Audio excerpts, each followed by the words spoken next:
Right. Welcome to another episode of Out of the Blank. Dr. David's back.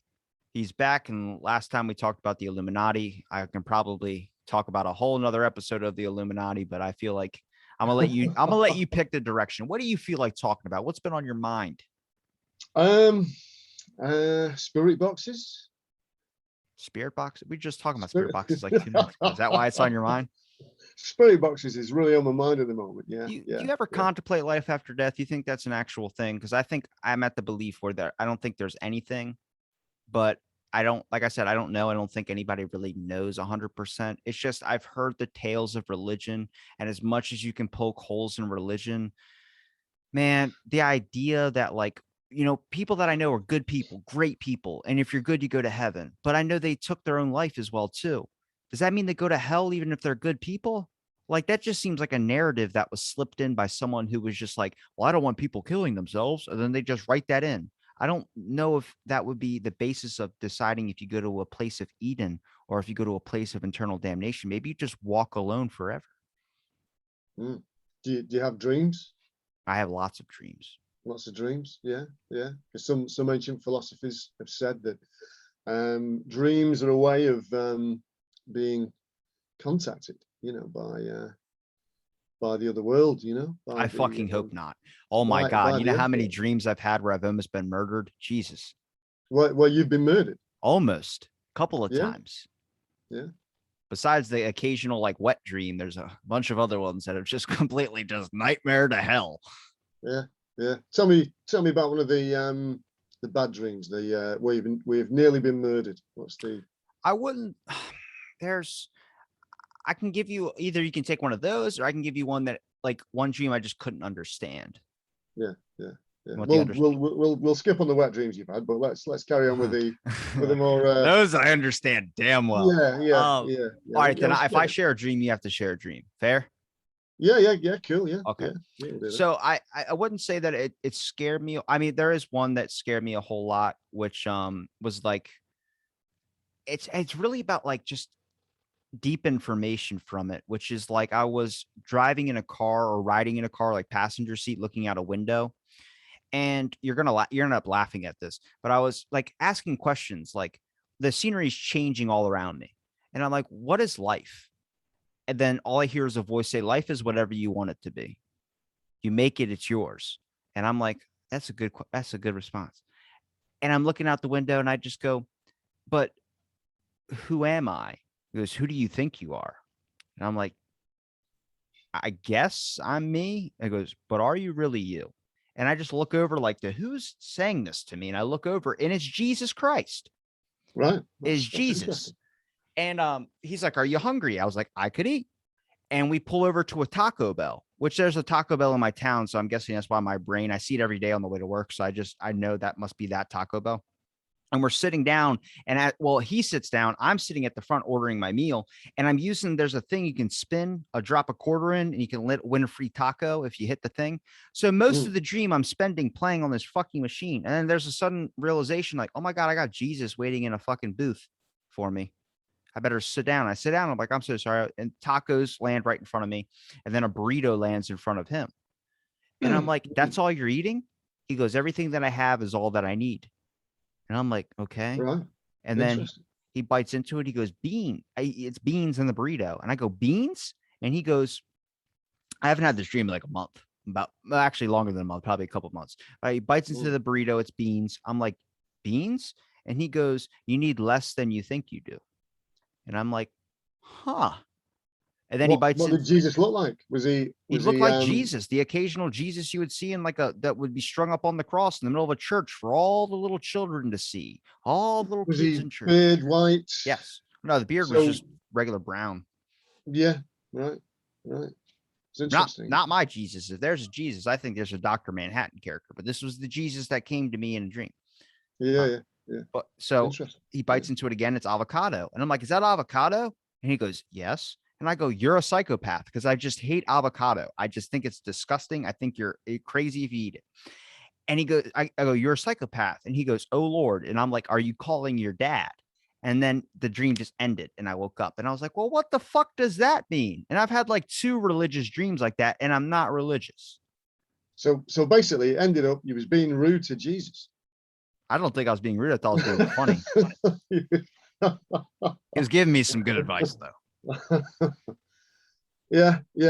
It's interesting, that one. Yeah. You got to give me a Very, dream very now. strange one.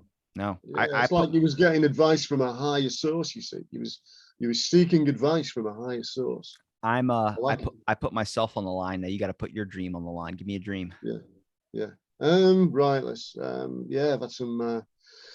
Let's think. I want a wet dream. Give me a wet dream. Oh no, no. Oh, God, no, it's dirty, dirty, sinful.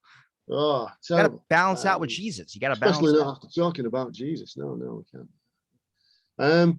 What about the? Let's think now. I've had some. Yeah, I've been having. I mean, I'm getting on a bit in life now. I'm 52 now. So,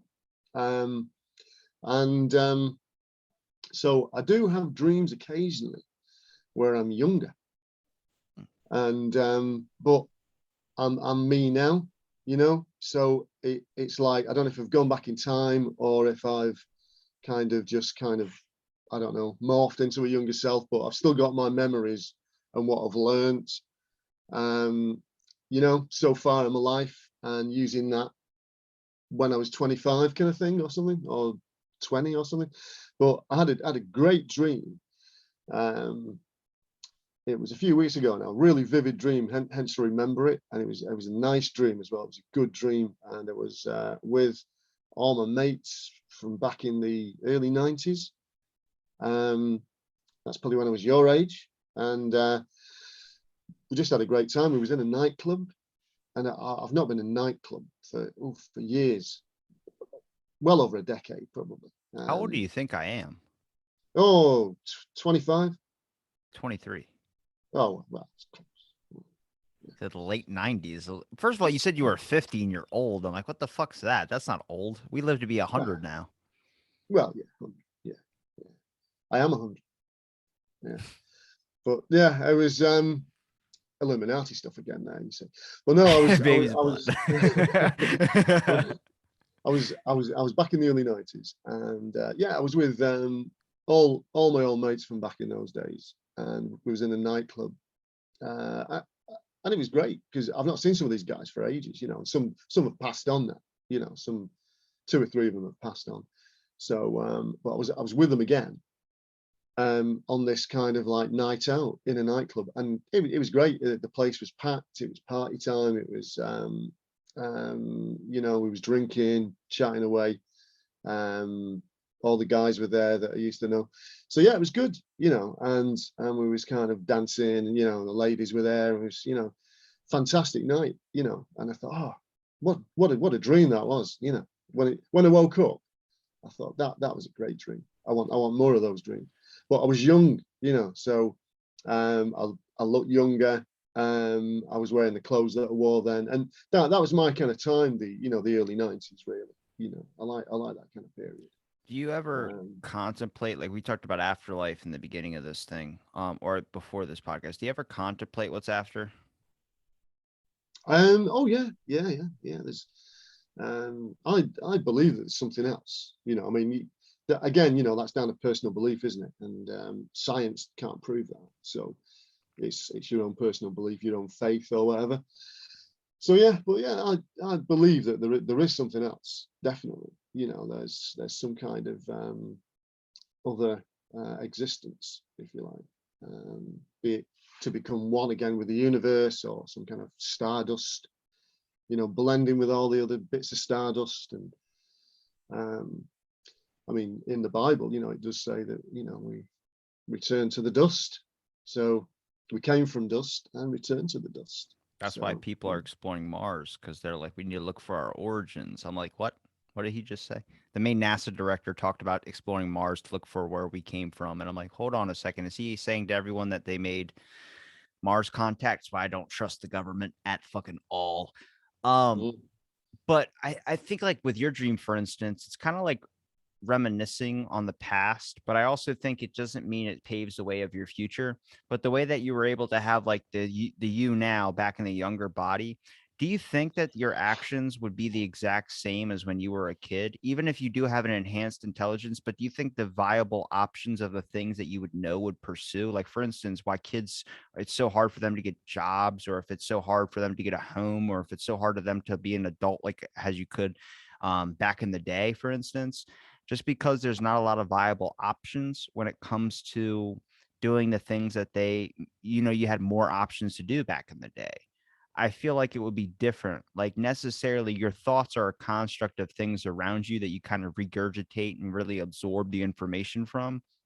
But how many people are like, if there was an Eden, for instance, back when the apple was a thing, I brought this up before, but back when the apple was a thing, if they didn't just damn them, they damned everybody, everything, every line of person growing up to live in this world with war, all these types of thoughts. But imagine if that never happened. Imagine if it was just like if we were just blank people where we didn't have to worry about thinking. We didn't have to worry about feeling. We didn't have to worry about eating or doing any of these types of things. We just lived. Would that be a perfect harmonious balance? Or would we still have the problems? Would they find a way to slip through?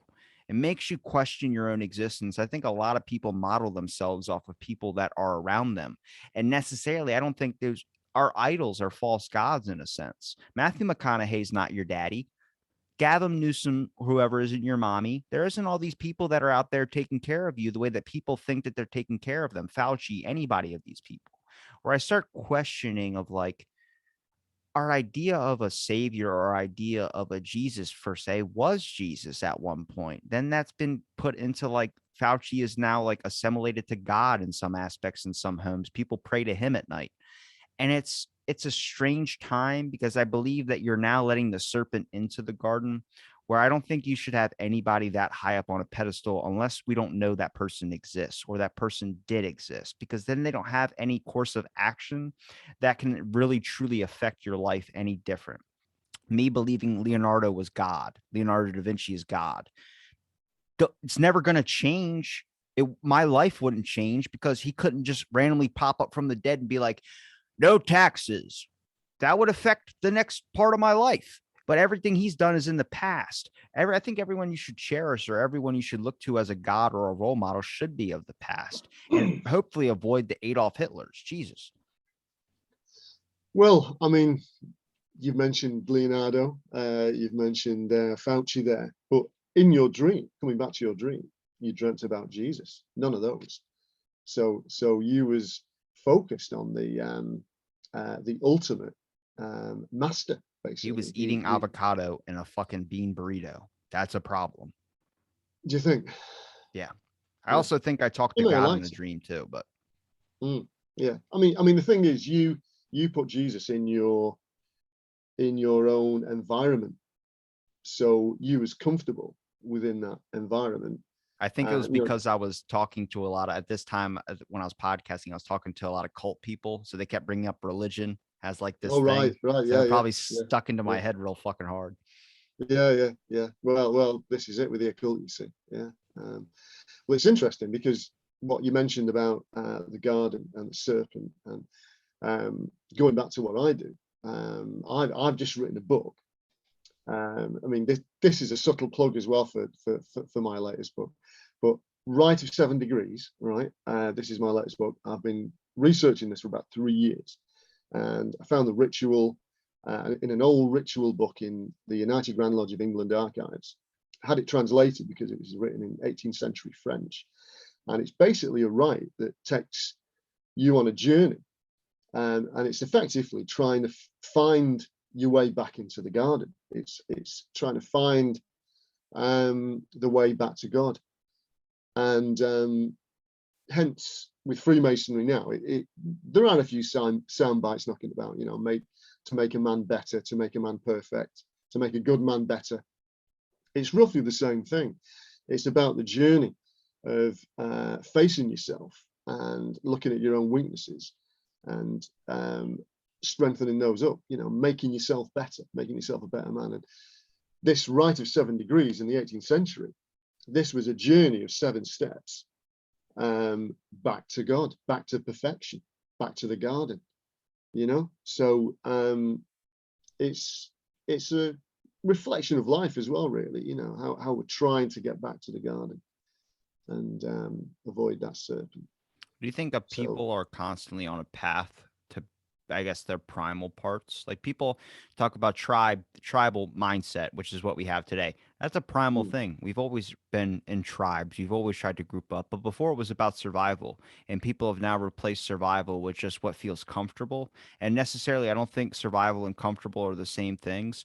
I think surviving is what gets you into the next day. Comfortability, I think the best part about growing is the fact that you should feel uncomfortable in positions that you necessarily don't feel comfortable in.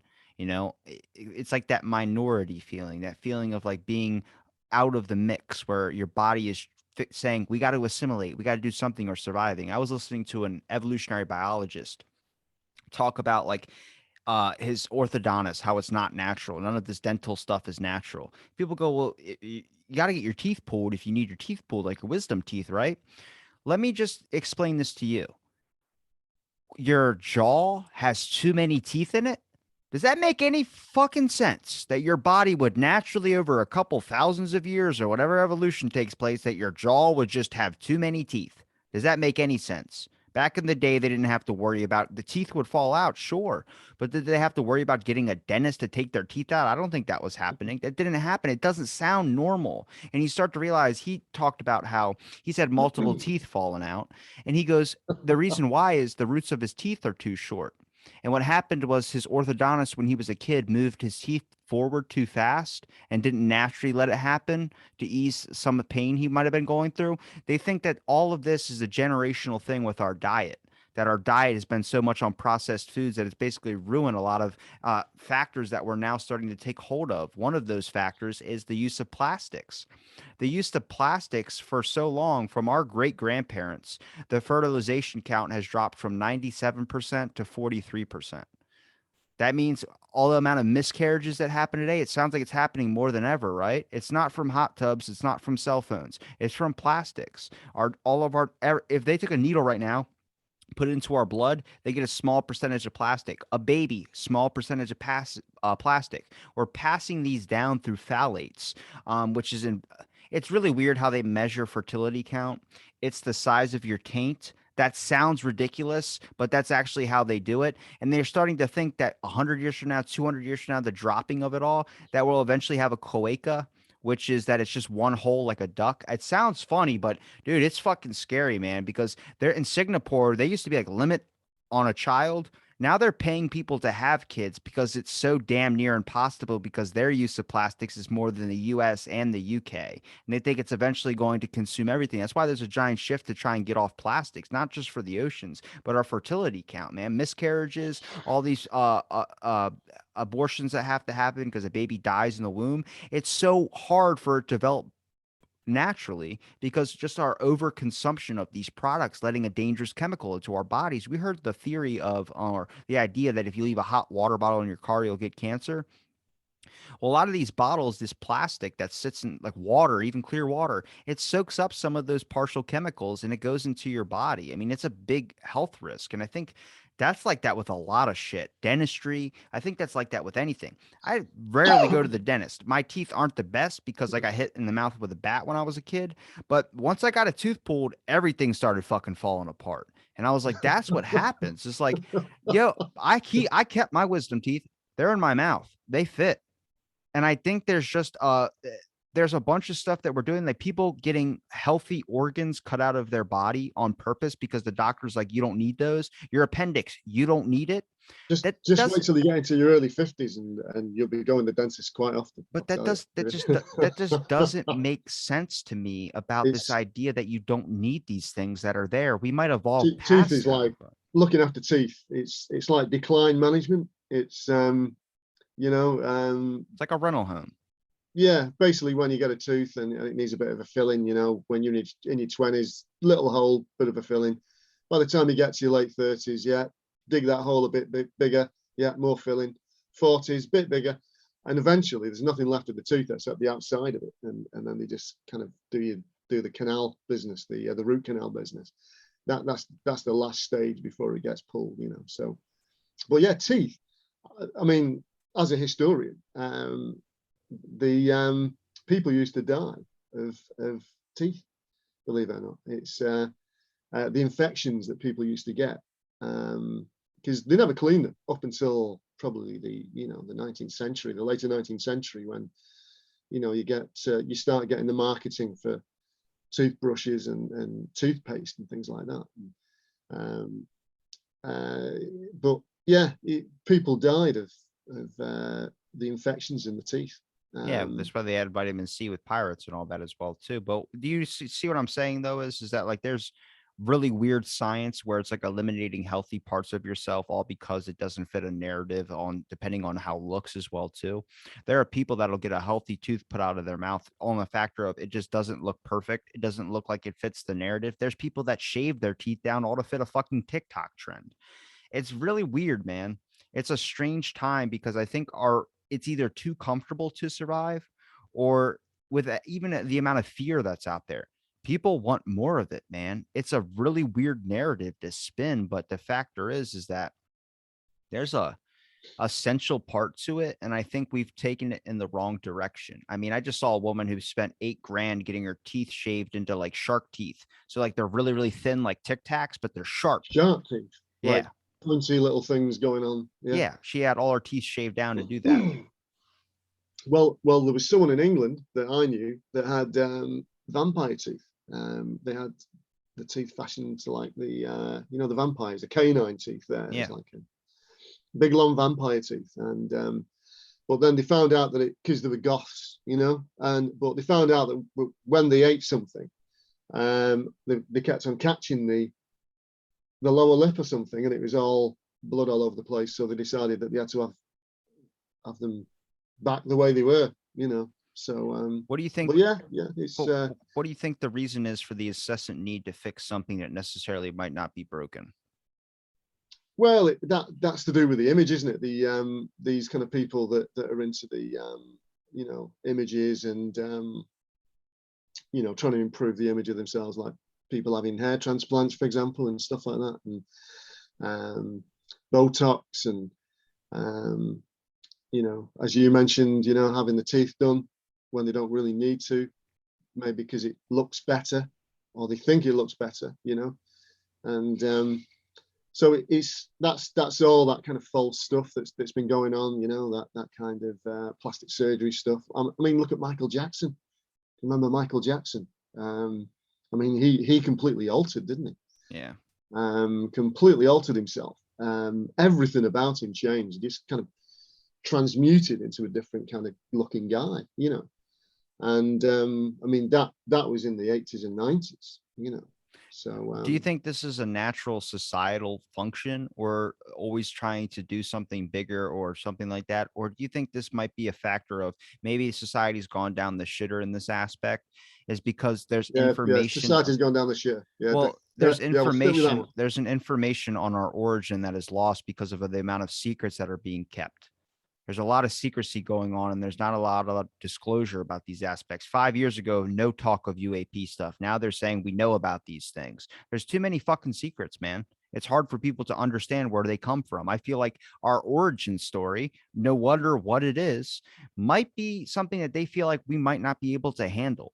And I think that origin story, it could be cannibalism. I don't fucking know. But they have giants that nobody talks about. They have bones from giants, and nobody cares about where those things come from, if they're real or not. Nobody cares to know about that. Historians, paleontologists, whoever, say that they're real, but what happened to them? Nobody knows how they died. Did we kill them off? Did we survival of the fittest? I have no clue. But you start to question more. Well, in a village just near me, called Hale, which is near a place called Widnes, that's on the River Mersey. Back in the 1600s, there was a giant, and this has been proven. He was I can't remember exactly. It sounds crazy saying it like there's giants. He was Everyone's about like, holy 8 foot shit. something, I think. He was about 8 foot something, around about that kind of height, and he was called the Child of Hale. So he was a giant, but he was called the Child of Hale. And this is true. You can Google this. And I've actually been to his grave, which is in an old church in Hale. the village of Hale, and someone actually dug him up in the 19th century just to kind of measure the bones. So we know exactly how tall his skeletal figure was, but he's well recorded at the time as well, because he went down to London from Hale, which is more or less kind of Merseyside now, but it was Lancashire, the northwest of England, and he travelled down to London to fight the King's champion. The king at the time was James I, and he fought the King's champion and he won. But the king obviously wasn't happy about this, because he just beat his champion, and paid him off, and off he went back to Hale. But he stopped off at Oxford University, a college. I think it was Brasenose College at Oxford University, and they measured his hand. And that still exists. That kind of measurement of his hand still exists. So there's all these tales about him, and there's local tales about him as well. So he's well kind of documented. So, and he was a giant. He was 8 foot something. So I don't know if that was something to do with possibly some kind of genetic disorder. That's what they say though, but they found bones like that everywhere. Yeah, They found certain stories and glimpses of giants everywhere, but like nobody understands that where they come from. There's giant myths behind them, that there was a race of giants out there as well too. But then if there is a race of giants, why come nobody tells us the ending of that? How did they all die? You say they don't know, or is that information being kept from you? Nobody knew that the alien thing was real. There was conspiracies about it. You know how many people feel fucking validated by this NASA coming out and saying that they do exist? So many people for 40 something years. I was there in Roswell. Now they're all like on top of their glory about it, because for so long people told them they were wrong. And then the people that told them they were wrong don't care, don't feel enough to validate them. What other information are they keeping from us? And I think that's how you get a society to collapse, is this age of secrecy. That's what we're in. It's not the age of the philosopher. It's the age of secrecy, because they're keeping away from you so much information that might be valid on who you are. And that's what I get upset about, is because there's a lot of it. And I get the point of secrecy. I think it's fun if you're in that group that gets to know the secrets. But damn it, if you're holding me back from information that I don't know about, I get ignorance is bliss, but damn it, knowledge is power as well, too. Like you can't just hold that information for yourself, man. That's something that I should be able to choose. Exactly. You've said it. Knowledge is power, and that's it. I mean, the secrecy element occurs throughout society. I mean, you have secrecy in government, you have secrecy in the corporations, corporate secrecy.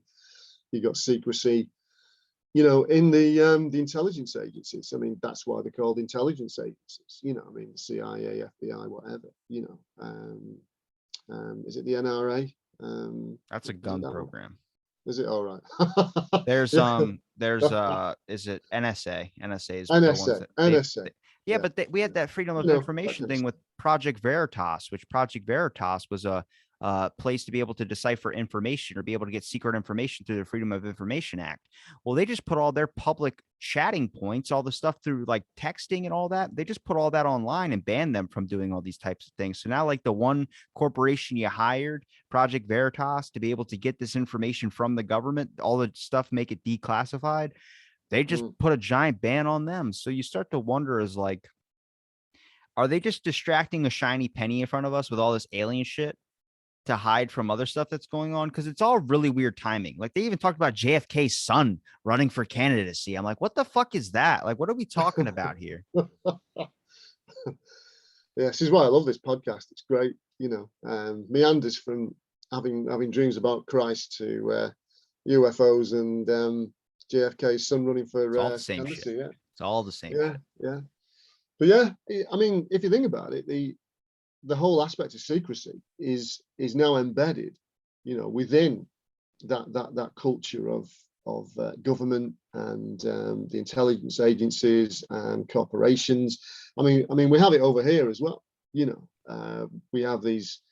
Well, the UK is the one that just released that newest classified document about UAP stuff.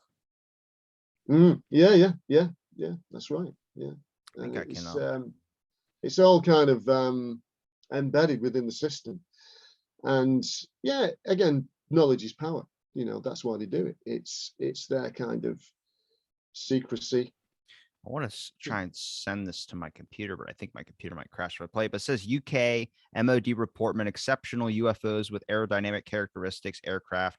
And then it says government document talking about that the UAP in the UK is a top secret military of defense MOD report that was declassified in 2006 via updated information, freedom of information laws. And it's Project Codinge, started in 96 of December, ended in March 2000. And it says that UAP existence is indisputable. And the UK Air Defense Region Executive Summary, UK National Archives, where it's like, the best thing a country can do right now is just release a bunch of declassified stuff or stuff that's been classified so people can be like, okay, well, they're starting to trust us. I just think there's a lot of like daddy's going to protect you type thinking. And I don't necessarily understand if we need that. I think we need more about open communication, all the bullshit, warts and all.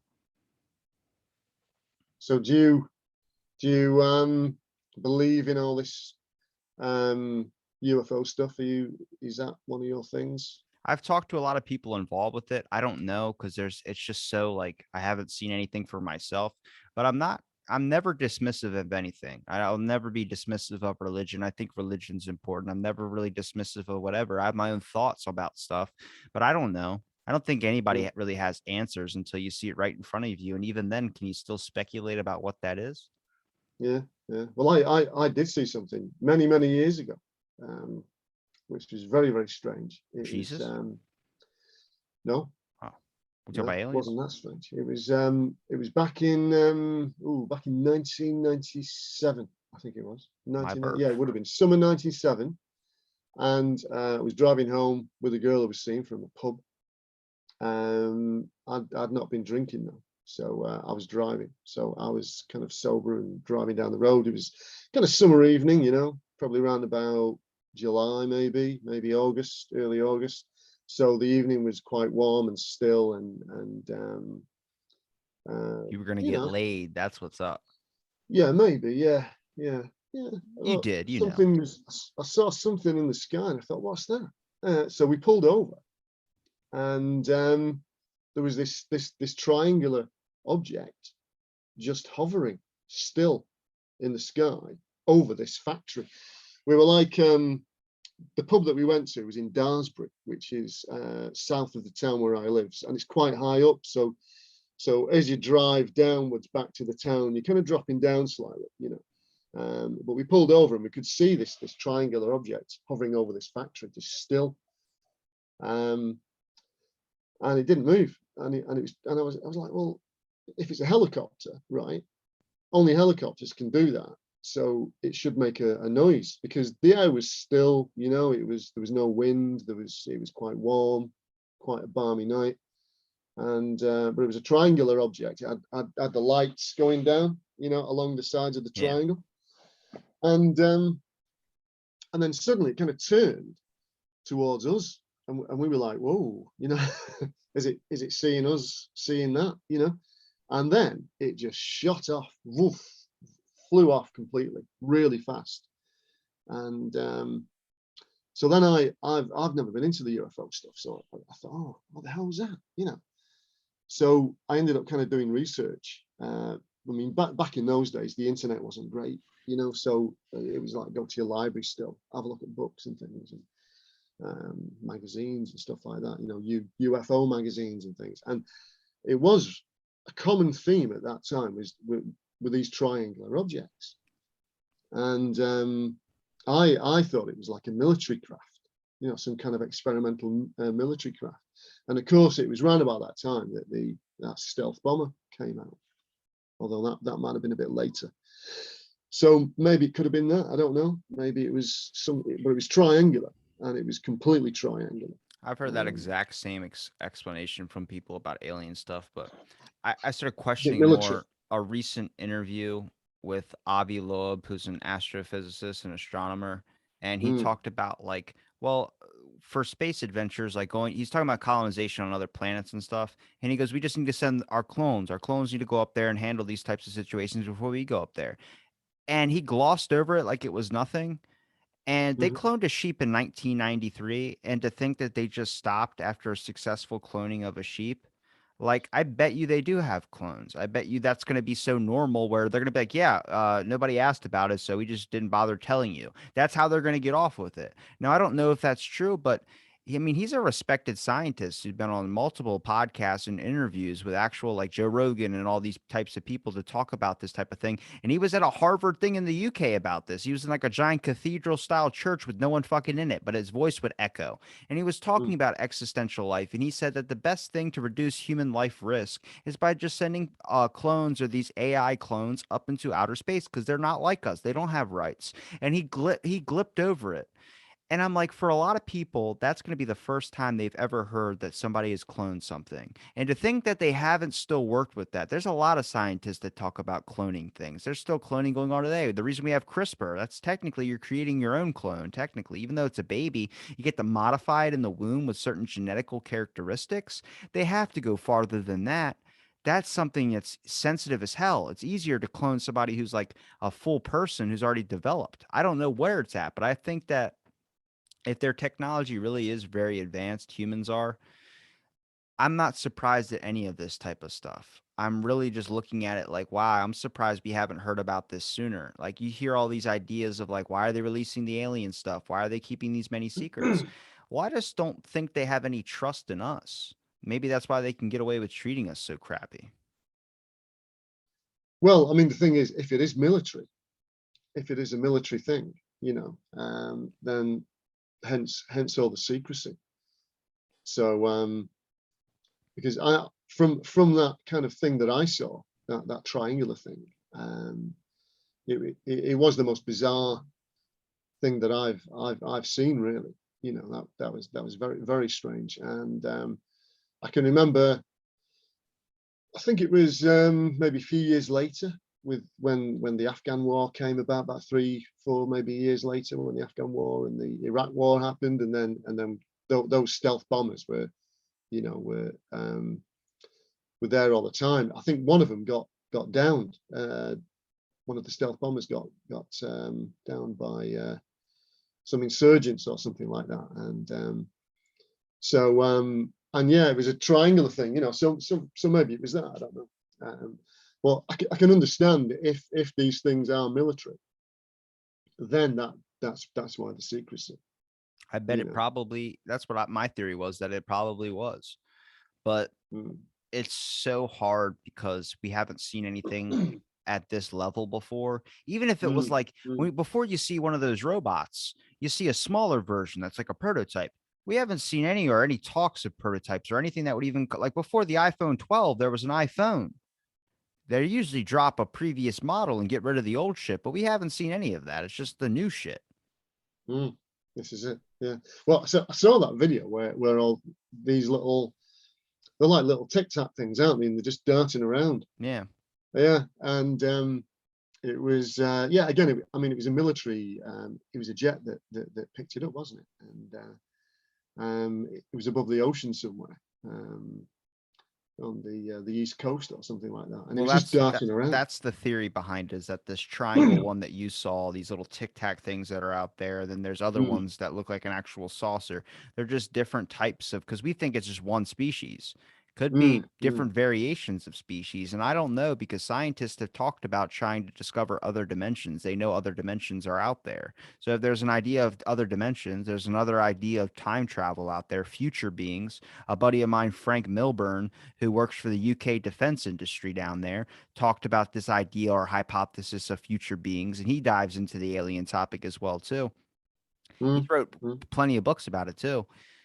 It's difficult to know what is like real and then what is like maybe not so real. And I think it's because we're not very open to letting our research out there. Like people, the Fauci and the Beagles, people saw that shit and lost their fucking minds.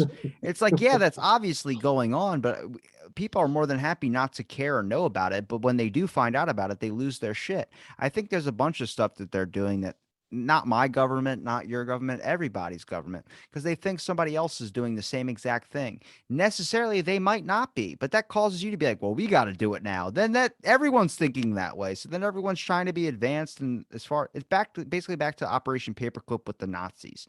It's the same shit over and over again, diving into realms you probably shouldn't be dealing with. Yeah, that's right. That's right. Yeah. Secrecy again. Yeah. Dreams of Christ again. Yeah. It's all coming back around. Yeah. I mean, I would think that these crafts, or whatever they're called, these little tic tac thingies, or the triangular object, or whatever, I personally think there's something to do with the military. I do too. And so hence the secrecy, of it. But then And why would Australia and China and the UK release articles about UAP stuff? hmm, You know what I yeah, mean? Like everybody's yeah, talking yeah, about it. So either it's a yeah, distraction or it's some type of like possibly. thing that maybe one person, because the first person that blew the doors off that was Australia. They released Mm, like 1,100 of their like articles and their document papers about it. mm, Then America did it, and then now we see the UK talking more about it. But then America makes more announcements, like America's got all the information or something. Where I go like, if you are sowing seeds of doubt with other people, spreading misinformation amongst your own population, but also other people's countries who are going to see that information on their news networks as well too. It's a mm, smart mm, tactic, but it really fucks up a lot of shit. mm. Yeah, yeah. There was in my research of these triangular objects, because I got quite deep into it, trying to find out what it could be. Yeah, all your There was Masonic shit would be thrown out the window if aliens were real. well, that's right, that's right. Well, there was a guy who I came across Jesus. through Masonic stuff. Actually, is American. He's in I think he's in either Arizona or somewhere like that. And he saw the same thing, like a triangular thing, and he gave a name to it. It was a project or something, that some kind of military project, or something like that. I can't remember the name now, but it kind of flew over, and it was quite common, and people would see it all the time, just like flying over, at night, during the day, and it became such a common sight for these people that lived in this town somewhere in Arizona or wherever it was. They'd kind of see it all the time as, oh yeah, there's that thing again, and it was a triangular object, so who knows? Military testing, that kind of thing. Maybe it's all to do with what you said, kind of dodgy secrecy, distraction, thinking about the Russians and all this kind of stuff. So What do you think will be the next thing that gets released or talked about? Probably something to do with COVID or something, maybe. Yeah. If you could pick one thing that you would like to know more about, what would it be? Probably I'd say the triangular object. I'd say that. Yeah. What was that all about? Yeah. Or the Tic Tacs, the flying Tic Tacs. What's that all about as well? I mean, they're talking about it still. I was hoping you were going to be like JFK. I was like, yes, JFK. JFK. Yeah. What really happened with JFK? Yeah. Why does his son have to come and run for presidency? Was his son been for what, 20 years? Yeah, and everyone's like, he's just randomly going to come out and be president. I'm like, I don't know how that works. Yeah. I watched this thing the other day. Actually, it was over the weekend. Just kind of taking it easy, put on a bit of YouTube as you do, and I think it was JFK's nephew. Was presenting this kind of weird thing on YouTube, and he's like an anti-vaxxer guy. That's the son that I'm talking about, not his nephew. Oh, right. So it's him. Is that him? Yeah, I think so. Right, because I think this guy was the son of Robert Kennedy. And he's basically like a big on the anti-vaxxer thing, and he was going on about COVID, how, you know, anti-vaxxers are, you know, Do you think that's a money game? You think this whole entire thing has been a money thing? Maybe not at the start, but what it's developed into now, because this has been the most profitable pandemic. oh yeah, yeah, oh definitely. Well, it's been proved in the UK because the government, the Boris Johnson government, they gave a gave a lot of contracts to people that they knew for PPI and all this kind of stuff, and track and trace, and basically threw billions at their mates, you know, to source these things. And so yeah, there's been a lot of money made out of it. It's been published recently by Private Eye, I believe. And yet we still don't have anybody saying 36 months into it about just eating healthy and trying to get healthy. There's no health advice that's been out there. No politician's going to give health advice saying lose weight, because you wouldn't be reelected if you tell people that they're fat, they need to lose weight. Exactly. Yeah, this is it. This is it. Fucking dirty world, man. Jesus. It's not good, is it, really? You know, It's a good world. It's just got a lot of, like, I feel like most of the issues is just being on your device, because you get a distorted perception of what the world actually is. You walk out in the world, I think we all know good people that would hold the door open for us, or let us go into a store before them, or do something good of a good nature that restores your humanity and mankind. But damn it, if you're watching a TikTok video, you're just watching a video, the next video after that might be the same of that video you just watched of a person opening up a door. But then that leads you into someone getting shot. There's always just something that just leads down a dark path every time, which makes you think that the world is just horrible. Don't go explore it. And I'm like, I don't think that's necessarily true. I just think that's the most clickbaity thing that you can possibly do, is create an article that gets people to click on it, knowing that it's going to anger them. Yeah. What's the darkest part, in your opinion, of American modern history? What's you say the last 50 years? What Are you are the trying to get me to things say like Columbus or something? no, in the last 50 years, or if we want to include JFK, let's push it back to 60. But there's what has been the biggest impact on you, the darkest event in American history in the past 50 or 60 Most people would years? say 9/11, but I don't really remember it because I was so small. If it was something that Right. impacted my life, I would probably say the pandemic. But if I Yeah. was going to go to like something that I found out about history that was horrible, I'd have to take it back to like Operation Paperclip or something like that. I'd have to take it back to something deep in the government shit, when you start noticing where all like the real, like MK Ultra, that shit. When you start Mm. studying the human mind and finding a way to manipulate it, I just feel like now they found a better way to do so. Mm-hmm. Mm-hmm. Yeah. So do you see it all being linked together? Do you think, from all these dark episodes are linked to this kind of this social experimentation? That I wouldn't these say that. I just think you end up studying the human mind. You pull out what useful information you can use onto the next thing. It's kind of like building a robot. If that robot gets old, you make a new one, use some parts from the old one on the new one. Mm-hmm. You never, once you learn something, you learn a process of something to do something better and easier. Nobody ever just tries another process. It's the same thing, just in a different way. It gets better, it gets more effective until it's effective at its job. And then you don't need to worry about fixing it or making it better. Why would you mess with a fixed system? Why would you mess with something that already works? It's like having a refrigerator that makes no noise. And you're like, huh, you know what? I'm going to make it have a noise. You don't fucking do that. When it does have a noise, you try and fix it. It breaks. You buy another refrigerator.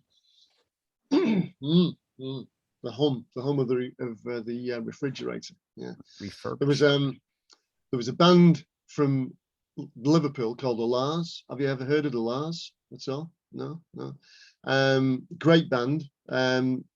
Came into prominence around about the late 80s, early 90s. They did one fantastic album and then just disappeared from view, basically. The lead singer, the main guy in the band, Lee Mathers, he became a bit reclusive, and But there's all these legends of him, how he tried to tune his guitar into the hum of the fridge. That story just came to me when you mentioned about the fridge making a noise.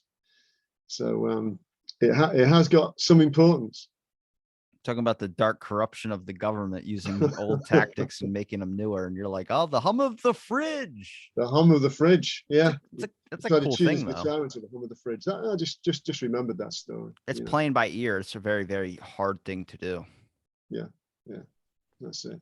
But yeah, the coming back to the element of secrecy. Again, this is what it's all about, and I think this is why people mistrust their government now. Distrust the government because there is secrecy. There's obvious corruption. There's there's all kinds of historical corruption. There's been this kind of build up where you just don't trust them anymore. And it's not just the individual, it's a massive collective of people, millions of people, that don't trust their government and don't trust the the intelligence services, and then they don't trust the police force, and then they don't, so it goes on and deeper and deeper. And I think a lot of what's happened in the past 50, 60 years, people start to link together, and but yeah, I mean secrecy does exist, so we know that's there. We know the corruption element has gone on, in past governments, and it won't ever go away. It's profitable. There's no point. That's right. I mean, wherever there's profit, and it's we're talking about millions, billions of pounds, corporate influence on governments, and so yeah, it's blown wide open now for all these conspiracy theories, and this is what attracts people. They can join the dots. They can go on these websites and start joining the dots. They don't have to be, qualified in whatever specific area the conspiracy is meant to be on, but it's there for them to kind of join dots, and this is what's happening, you see. So the internet is kind of blown open this new kind of research into this, where years ago you'd have to actually go into town, get a bus or drive into town to go to the library and read books, that would take a good long while. Now they can just go on the internet, check it out, little website, YouTube video, someone says things for them, and that's it. So it's all kind of connected up. It's all linked together, I think, in a kind of social strata. It's bubbling away, and yeah, Metaphors it's interesting. are great. Mm. Your metaphors are great. Metaphor society's downfall into freaking decline. I don't know. Yeah. That's right. I was talking today to someone about the decline of Western civilization, the decline of Western society, and how things are worse now than they were 5 years ago, 10 years ago. So it's all strange, Yeah. I think we've mentioned this before, haven't we? Yeah. Anyway, it's bumming me out. Let's pick it up a bit. I'm about to wrap it up. Jesus Christ. No, let's pick it up and talk about music. I do not want to talk about music. That's one topic. Is why you'll never see a musician on this show. Yeah. Well, I've been a musician. Do we ever talk about music? No. Mm. I get it. It's just everyone's like, I like this and I like that. I'm like, there's too much shit out there. It's like that with everything now. The biggest fear is trying to understand that you'll never understand it all. And it's just, there's so much out there now, and what classifies as music, like, it's just intense now. I don't know. I have more character if you actually spend the crafting hours making it rather than just trying. But hey, you know what? People like it, whatever. It's just going to end up attention spans getting shorter. Music's going to have to keep changing and changing and changing. So sooner or later, it'll all be done by machine. Wasn't your dad in a Kiss Yeah, tribute we're not band? talking about that either in this episode. David, just say your links where people can find your book. Right. Yeah. Just go onto Google, type in Dr. David Harrison, Freemasonry, it'll all come up. That's probably the easiest way. Is So, there any I'm message to the on- people out there before we wrap up? I'm on YouTube. Yeah, Facebook. Yeah, just give us a like or a subscribe, and yeah, if you're into that, yeah, I'm there. So 14 books for you to read. Open up the book of divination. Is that what it is? Open up the book of divination and dive into the lines of damnation. Yeah, I like it. It's my little quote I made up. Fantastic. Perfect. Fantastic.